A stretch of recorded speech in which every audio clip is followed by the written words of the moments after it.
Bismillahirrahmanirrahim. Ya. Karenanya bagaimana manusia itu supaya kembali ke hadirat Allah dalam keadaan suci? Maka salah satu upayanya adalah tazkiyatun nafs. Ya. Membersihkan, mensucikan jiwa atau roh kita. Karena ketika menghadap Allah, maka kita harus dalam keadaan suci. Di dalam ayat Al-Quran dikatakan, Yauma la yanfa'u malu wala banun illa man atallaha biqalbin salim. Suatu hari di mana harta, anak-anak, keturunan tidak ada gunanya sama sekali. Tidak bisa, tidak mampu menolong kita. Harta yang banyak, yang melimpah. Kenapa tidak bisa menolong? Waktu di dunia itu harta cuma ditumpuk-tumpuk saja. Dijadikan bangga-banggaan. Tidak diinfakkan, tidak disodakohkan. Begitu menghadap Allah, tidak ada gunanya itu harta. Anak, banyak anak jumlahnya. Tapi tidak ada yang dididik dengan baik dan benar. Begitu kita menghadap Allah, tidak ada gunanya sama sekali itu anak-anak kita. Karena tidak ada satupun anak kita yang soleh dan solehah. Illa man atallaha biqalbin salim, kecuali orang yang menghadap Allah biqalbin salim, dengan hati yang bersih. Itulah yang terbaik. Karenanya hadirin rahimakumullah, bagaimanakah kita membersihkan jiwa kita dari kekotoran-kekotoran itu? Paling tidak ada 3 langkah untuk tazkiyatun nafsi. Yang pertama yang disebut tatahhur. Dari kata toharo, bersih. Membersihkan diri. Mengangkat kotoran. Tatahhur. Mengangkat, membersihkan diri kita. Dari apa? Dari dosa dan kesalahan. Kadang-kadang hati kita itu menjadi kotor, Pak. Jadi kalau diumpamakan hati itu cerminan kaca. Itu kaca. Kaca itu di dalamnya ada cahaya. Hati kita itu cahaya. Tapi ketika hati kotor, itu kacanya bagaikan ada kotoran sehingga cahaya itu tidak kelihatan. Cahaya hati tidak kelihatan. Makanya ada usaha tatahhur, yaitu membersihkan hati dari dosa. Yang menyebabkan hati kita menjadi kotor, itu adalah dosa-dosa kita. Maka dibersihkan. Dengan cara apa? Yang pertama, tatahhur itu dengan jalan istighfar. Memohon ampun kepada Allah atas segala dosa dan kesalahannya. Tidak ada manusia hidup tanpa dosa. Jangankan kita manusia biasa. Rasulullah Nabi Muhammad SAW di dalam sejarah hidupnya tidak lepas dari kesalahan. Tidak lepas dari kesalahan. Tetapi bedanya dengan kita, Rasul itu dijaga oleh Allah. Maksum. Maksum itu tidak diartikan tidak pernah berbuat dosa. Itu bukan. Maksum itu dia kalau berbuat salah langsung ditegur oleh Allah. Dan langsung Allah mengampuninya. Dan tidak pernah berbuat dosa besar. Itu disebut dengan maksum. Kita tidak ada maksumnya, maka banyak berbuat dosa. Jadi jangankan kita, Rasul Allah saja pernah berbuat salah. Misalnya Rasulullah itu pernah berbuat salah mengharamkan madu. Ya. Kemudian Rasulullah pernah bermuka masam dan berpaling ketika ada orang buta yang datang, yaitu Abdullah bin Umi Maktum, ditegur langsung oleh Allah. Gara-gara mengharamkan madu, turun surat At-Tahrim ayat 1. Gara-gara bermuka masam dan berpaling, turun ayat Al-Quran, Abasa wa tawalla. Kita biar bergelimang dosa, istilah orang Betawi, biar kita sampai nyangsrang di pagar, karena banyak berbuat salah, oleh Allah tidak pernah ditegur. Kenapa? Sudah lengkap teguran Allah, di mana? Di Al-Quran. Jadi yang pertama, tatahhur itu dengan cara istighfar. Dan lebih dari sekedar istighfar adalah tobat. Taubatan nasuha. Tobat sebenar-benar tobat. Ada 3 langkah tobat. Yang pertama adalah menyesali kesalahan dan dosa. Yang kedua, berjanji kepada Allah tidak akan mengulangi kesalahan. Dan ketiga, mengganti keburukan dengan amal-amal soleh, amal kebaikan. Itu 3 syarat tobat, Pak. Kalau kesalahannya kepada sesama manusia, tambah 1, islah, perbaikan kepada manusia. Ya. Jadi kalau salahnya kepada manusia, ada 4 syaratnya.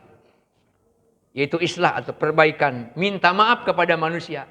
Allah tidak akan memaafkan kesalahan kita apabila kita punya salah kepada manusia. Salahnya kepada manusia, maaf, minta maafnya kepada Allah. Allah tidak akan memaafkan. Sebelum orang yang kita dolimi memaafkan kita. Jadi tatohur dengan cara istighfar dan tobat. Insya Allah hati kita akan bersih.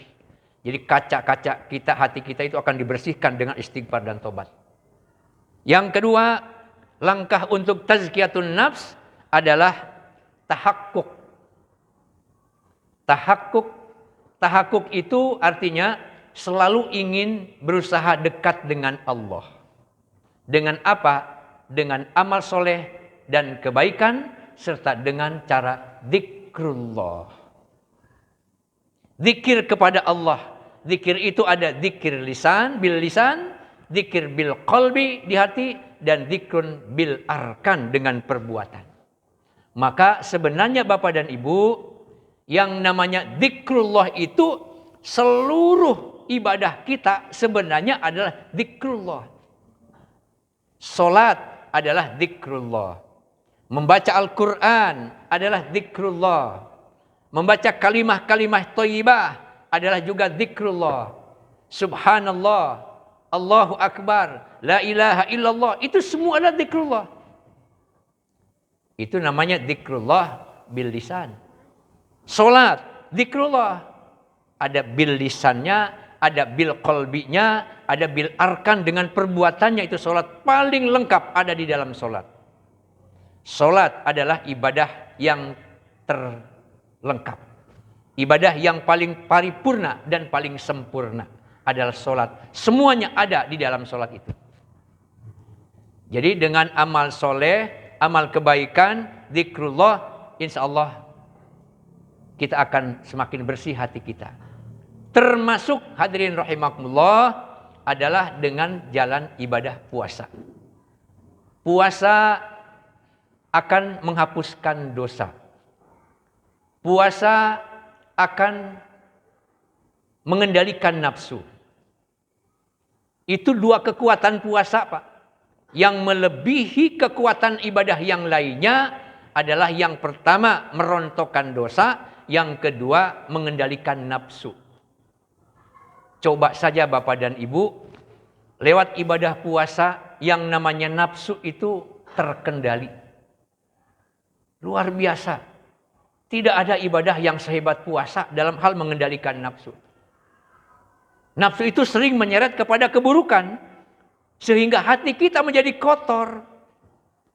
Ketika nafsu terkendali melalui ibadah puasa, hati kita akan segera dibersihkan oleh ibadah kita. Maaf dengan tidak mengecilkan nilai solat.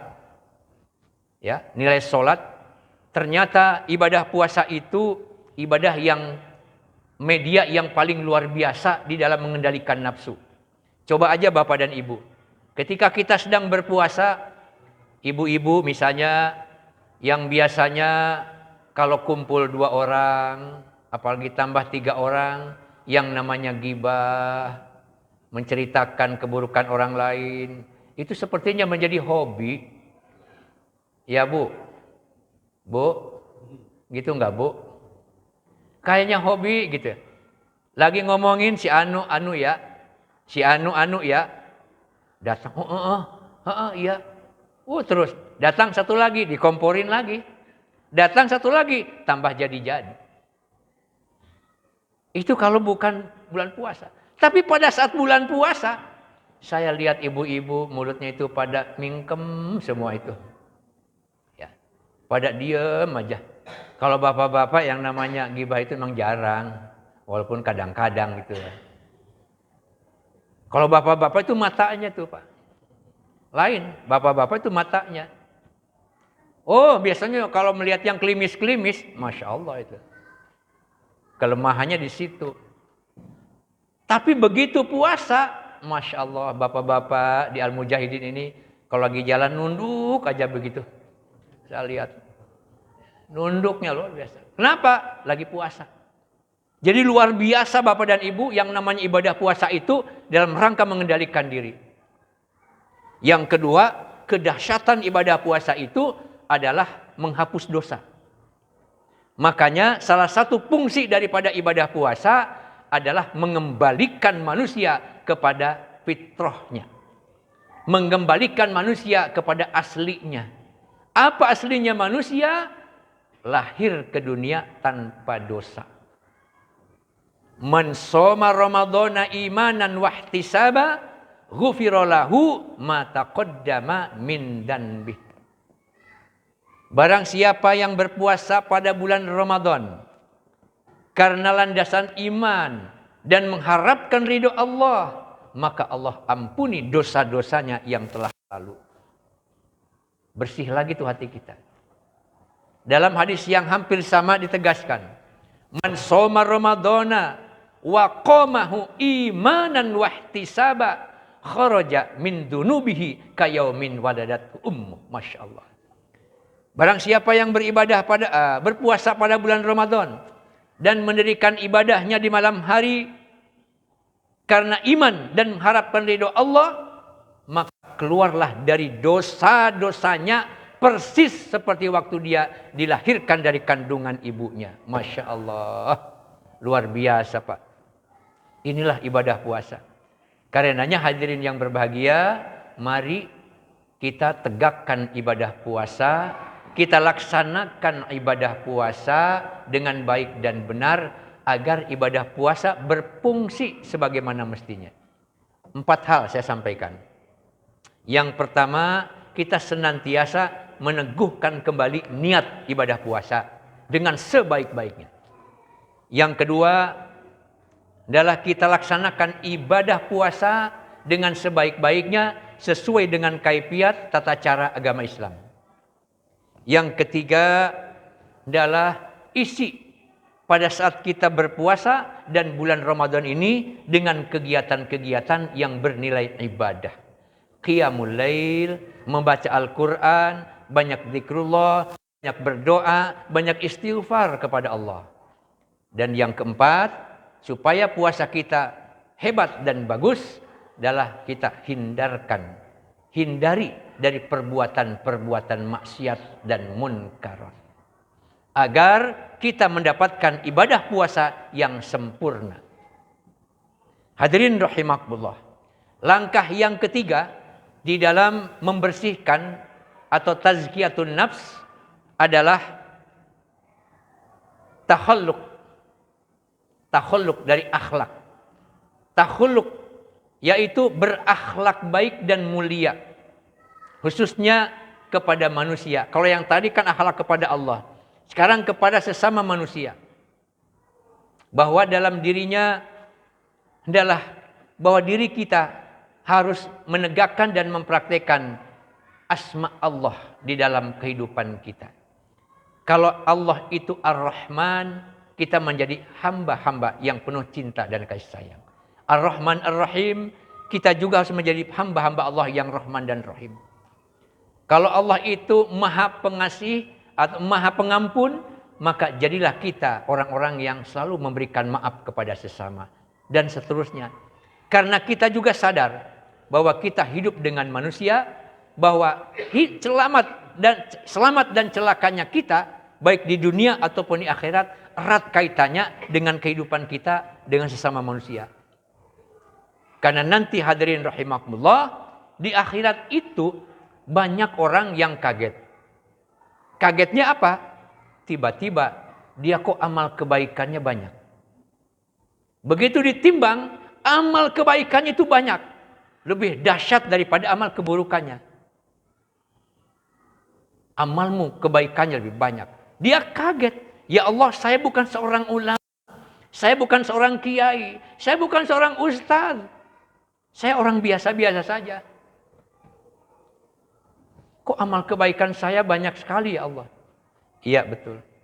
Engkau waktu di dunia memang biasa-biasa saja. Tapi engkau waktu di dunia ini, engkau sering didolimi oleh manusia. Tapi engkau selalu memaafkan kesalahan orang lain.